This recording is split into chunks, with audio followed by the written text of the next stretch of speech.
Tonight's episode of TWITS is brought to you by Frost Brewed Coors Light.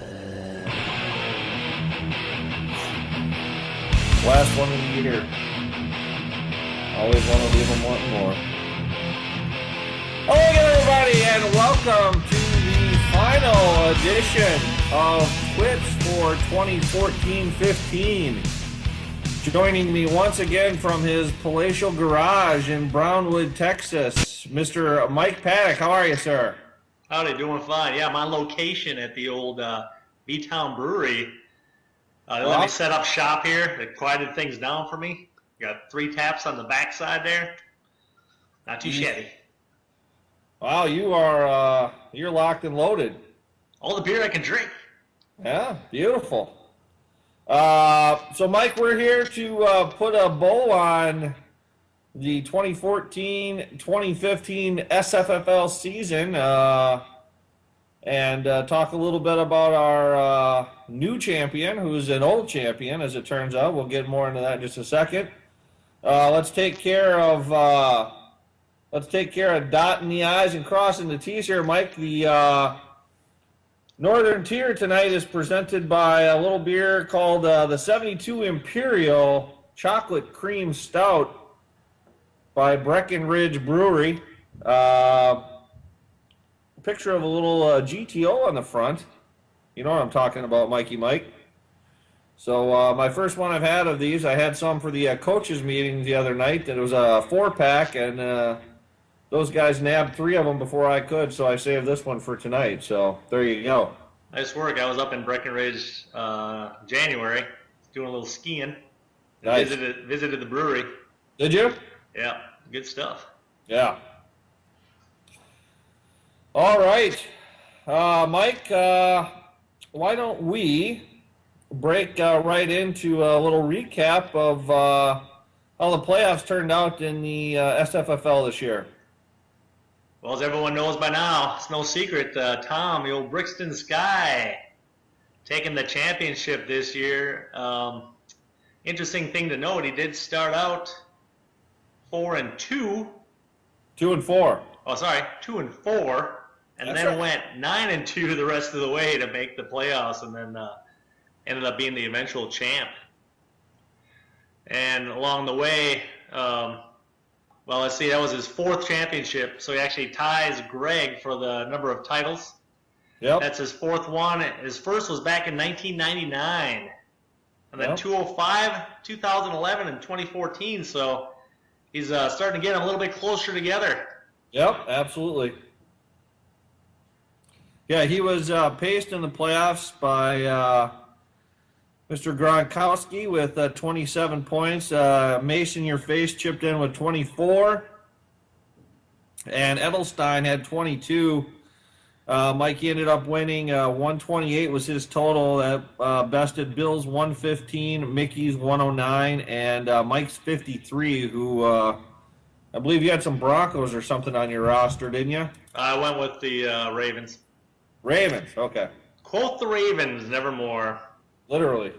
Exactly.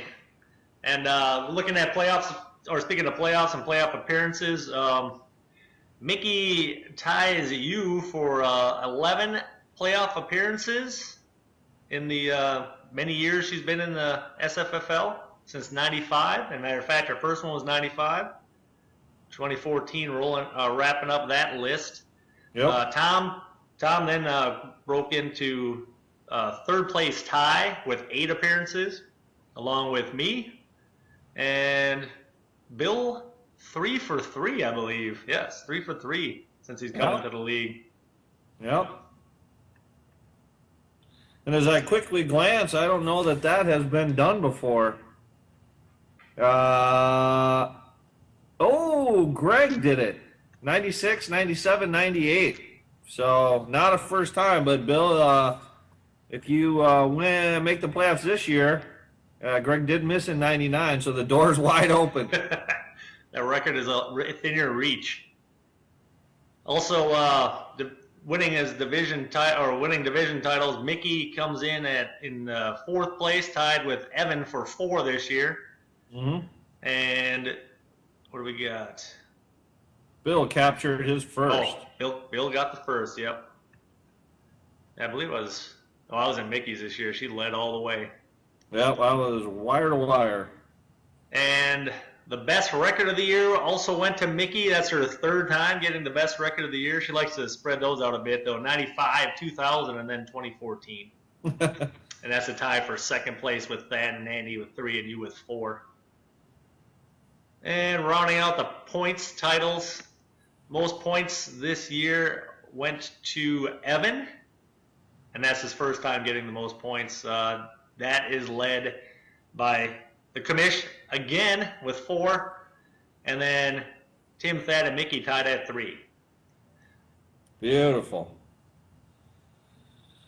All right, Mike. Well, that's a very good recap. And one of the things about our new playoff system here, Mike, is that we get a little look into next year, our 21st year. And hey, it's drinking age. Correct. So what we know, Mike, is the draft order, first of all, and subsequently we know who's going to be in whose division. So let's break down those real quick. Draft order next year. The commish will be batting leadoff, followed by Greg, Evan, Tim batting cleanup, Thad, Wayne, Mike, you're in the 7 hole, Mickey, Bill, and then at the end will be Tom. So odds and evens, we're looking at the, I believe the NFC is the odds, so that would be Jeff, Evan, Thad, Mike, and Bill in the NFC. And the AFC will be comprised of Greg, Tim, Wayne, Mickey, and Tom. You want to quash those rumors about us changing to a non-serpentine draft since you got the first pick? No, we'll let those rumors fester for a little bit. No changes are planned at this point, but I'd certainly be open if someone wants to bring it up. Maybe at the summer meeting, Mike. Yes. No, that's a perfect time to bring up something like that. So it is. Mm-hmm. Also, Mike, a bit of business to clear off the table here, Mike. People, I'm sure, remember back in week 4 when we issued our challenge, Mike. We put the bar up and we said, okay, we're going to pick division winners. You try and beat the TWITS guys and see if you can do it. And we had overwhelming response, which was Tim. And as I break down the battle here, Mike, some of these picks were quite insane looking back now. So I'll just go through them real quick for everyone. Tim, by the way, you did win the challenge, and you do win a 6-pack. I knew you would. Here's quickly how it happened. AFC East, we all picked New England. They won. AFC South, we all picked Indy. They won. AFC West, we all picked Denver. They won. Tim picked Cincinnati in the North, and that did not happen. In fact, we all did. We all picked Cincy, and Pittsburgh ended up winning that division. NFC is where it got funky, Mike. In the NFC East, this is where Tim won it. You and I both had Philadelphia, but he had Dallas, and Dallas ended up winning that by a game. NFC North is crazy, Mike. Think about this. Tim picked Detroit. You and I both picked Chicago. How crazy does that sound now? You remember where we were in week 4? Yeah. I believe the Packers, were they 2-2 maybe, or? Yeah, 2-2. They weren't looking good. Chicago was looking fine. So now they don't even have a coach. I mean, they fired a coach and don't know about anybody. We all picked Seattle in the West, and then we all whiffed on the NFC South, which was won by Carolina at, I believe, 7-8-1. Yeah. I had New Orleans, as did Tim, so they finished a half game back, dang it. And then you had Atlanta, who became a hot mess. Yes. They lost their coach, too. I'm picking them all. So Timmy, by the virtue of the Cowboys, I want me some glory hole. Wins the contest for the with the NFC East there. So I will deliver during the NFL draft, Mr. Boncher. Yes, that's right, Mr. Paddock. For any interested SFFL parties, will be in town, I believe, August 28th, one night only, or August 30th. 30th, one night only, Thursday, whatever that is, for the NFL draft. No RSVP needed, just be there. The 3 different levels, so why don't you give us a brief recap of that? Yeah, and everyone saw the money getting doled out, and I couldn't really tell exactly what it was for, but it was a confidence pool, and it wasn't much fanfare, but it was pretty tight. And let me tell you, we the old NFC 3-pack standings, we had a 3-way tie with Greg, Tim, and Thad at 32 points. And the NFL confidence standings, Jeff, you took that one 56 points to Tim's 50. And then the old confidence pool between the SFFL teams, Greg with 88 and Bill with 85, lost by 3. And the overall standings, that would hurt Bill, because Greg 162, Bill 159. So Greg bests Bill in 2 different confidence pools and takes the overall standings. Nice work. Yes. Yeah, I don't know. I thought I liked it. We'll have to get some feedback from everyone maybe at the summer meeting, but I enjoyed kind of plotting out that NFL part in the middle, and the 3-pack. I mean, obviously it's a bit of a crapshoot, but something fun, I thought. So I liked it. I figure I'm the first guy, too, to probably win one of the 3 sections and finish dead last in the overall standings, right? I don't know if you can verify that. I'm pretty sure I finished last in the standings. No, you were 3rd from the last. Oh, man. The only reason he beat me is because I missed the last week, because I had 1 point less than you, and I missed the last week. So I had so little to hang on to this year, Mike.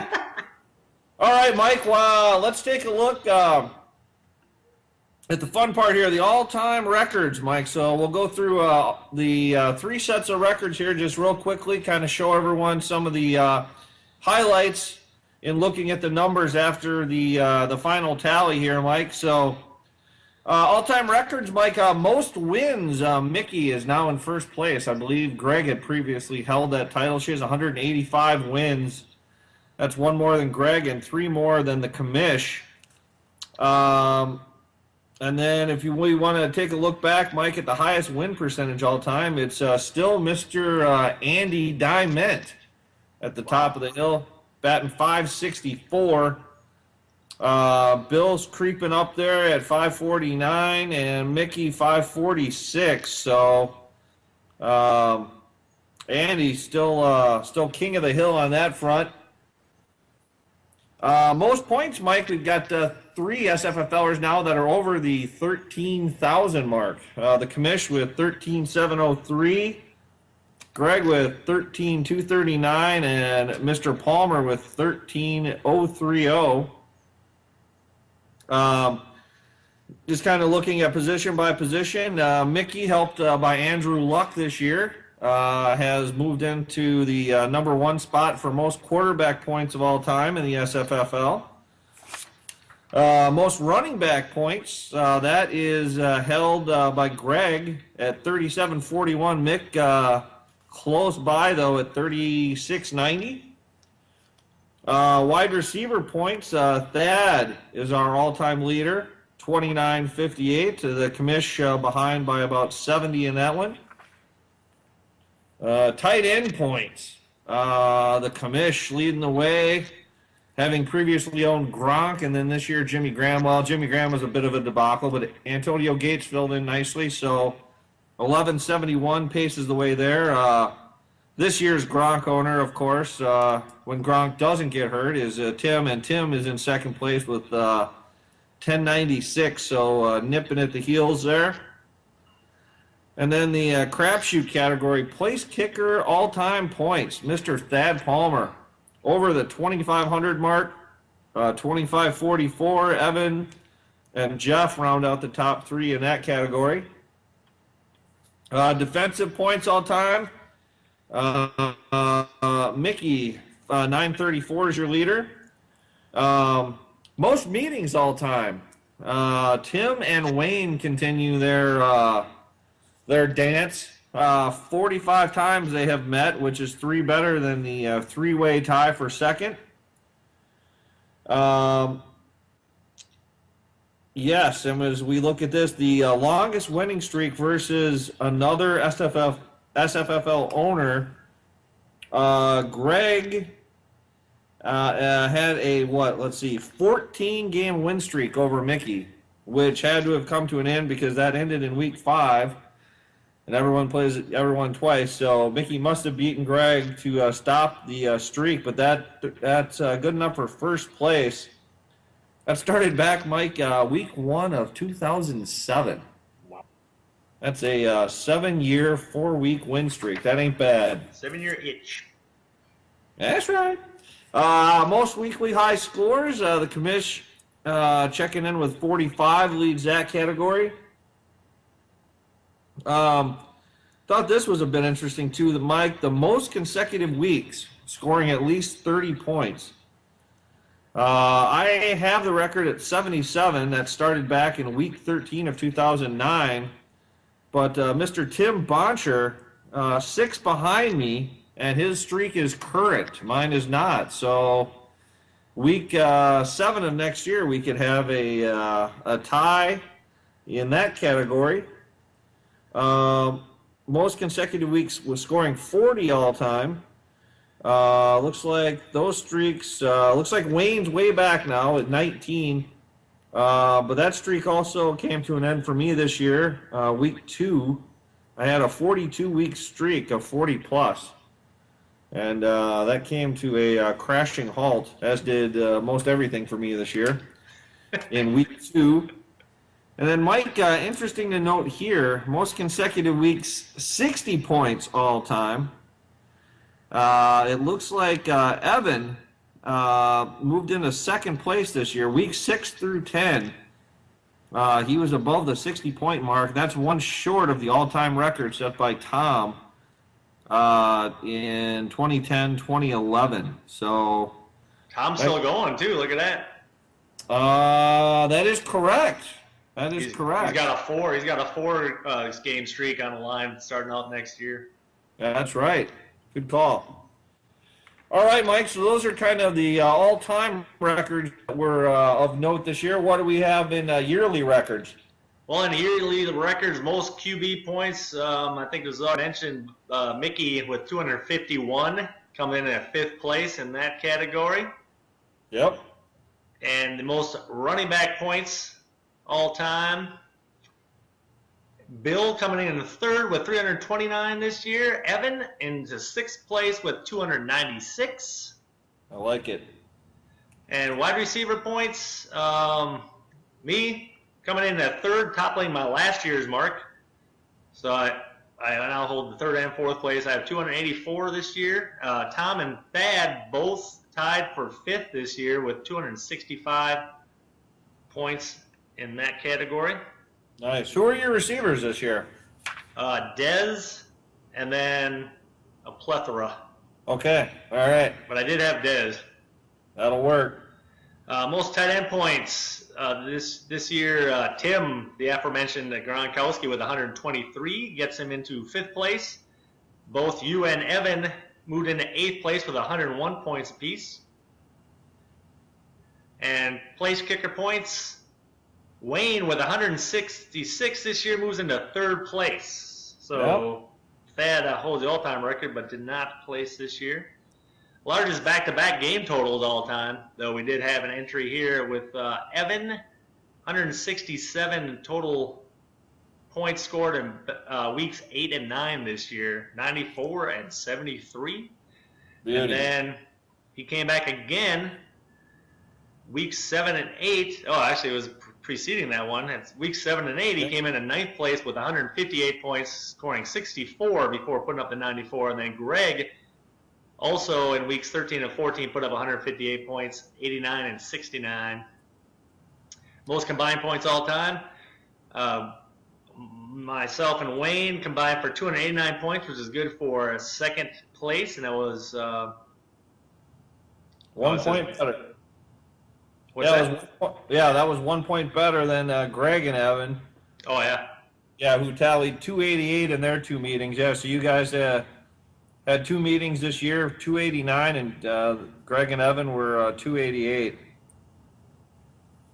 And then Bill and Wayne also placed in 5th with 285 points this year. So 2014 cleaning up in that category. Yeah, no doubt. Most weeks, 50-plus points all time. It looks like Mickey coming in 13 weeks, which is tied for 5th. And most weeks, 70-plus points all time. Mike? Mr. Paddock. Wow. Came in tied for 3rd with 5 weeks in 2014. I did not know that.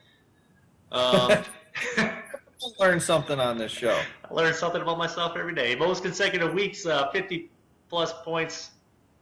Wait, is that what we just did? Do I got a duplication here? Oh, that was 70. Okay, now we're down to 50. Sorry.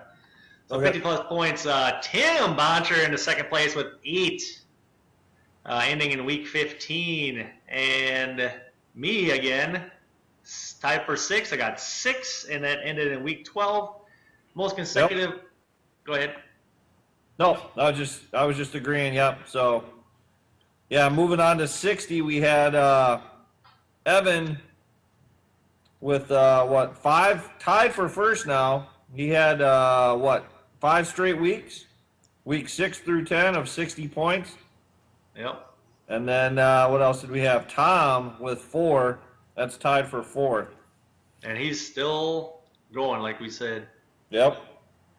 And most consecutive weeks of 70-plus points. I came in tied for 1st with 3 from weeks 8 to 10. Tom as well from weeks 14 to 16 this year. And then Bill moves into tie for 6th place with 2 weeks, 14 and 15, and Tim as well with weeks 4 and 5 this year. And then winning by 10 points, by 10-point margin consecutive weeks. Evan into 2nd place with 6 consecutive wins from weeks 5 to 10. And that about rounds it out. Beautiful. All right, real quickly, Mike, let's hit the kind of the weekly records we've done all time and year. So this year, we had another guy crack the old century mark, and that guy would be Wayne, who owns 3 of those 4 designations. Week 10, he proceeded to put up a $101. That's good, obviously, for a 4th place finish there behind his pair of 103s, back-to-back 103s, and Boncher's 114 in week 9 of 2013. Wayne also, speaking of Wayne, 49 points from his running backs. That is good for a 1st place finish in most running back points in 1 week. I looked that one up just to see who that was. He had Marshawn Lynch with 32, and then Justin Forsett chipped in with 17. So those are workable numbers. It looks like Evan came in at 7th place last year with 41 as well in week 8. Okay. Yep, good catch. Let's see here. Most tight end points. Tim had 25 out of Gronk in week 8. And I believe Evan, week 1, had 23 out of Orange Julius Thomas. And yeah. I believe the Broncos routed the Ravens on a Monday night. And that accounted for that. Hey, the SFFL all told 202 points from the running backs in week 14, which is that's a pretty damn big number. That means every running back is averaging basically 10 points when you started them. So that's a touchdown and damn near 100 yards out of every running back that was started. So nice work.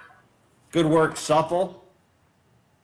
We also, in week 5, set the all-time place kicker record, 104 points among the 10 teams. So once again, double digits. So nothing wrong with that. Hey, that tied last year. Oh, Yeah, no, I'm sorry. That's the next one down. 101 last year in week 5. So we beat it by 3. And then, what do we got here? Most combined points in a week. We almost had a all-time record, but Wayne 101, Bill 66. That's 167. If the math serves correct, that's 3 short of the all-time record, but nonetheless, quite the offensive output. Also, Mike 81, Wayne 77. That's 158, good for 7th place. Way back in week, I call week 5, Mike. And so there you have it, folks. The recap of everything that was in the SFFL in 2014. So my guess is that we'll probably be back for week 1 unless there's something earth-shattering at the summer meeting. Like there is one. Yeah, if there is one. That'd be earth-shattering. Yeah, we might be back, who knows. But if not, we'll definitely be back for week 1 unless, Mike, we're coming at you live from Colorado Springs, Colorado for the Gophers and Colorado State University. Fighting Rams. That's right. So, no promises. Rocky Mountain High. But worst case scenario, we'll do just a video clip and send it out. So there's that. That's what YouTube's for. That's why we are the YouTube sensations that we are, Mike. Follow us on Twitter. That's right. At Sandosaki and at what's yours these days? C-Del At Michael T47. That part doesn't change. I know. All right, so Mike, that wraps up. Thanks for another great year of TWITS from the Southern Tier, and we will see everyone back here probably in September of 2015 for the 21st year of the SFFL. Until then, Mike, adios. Enjoy the summer. Adios.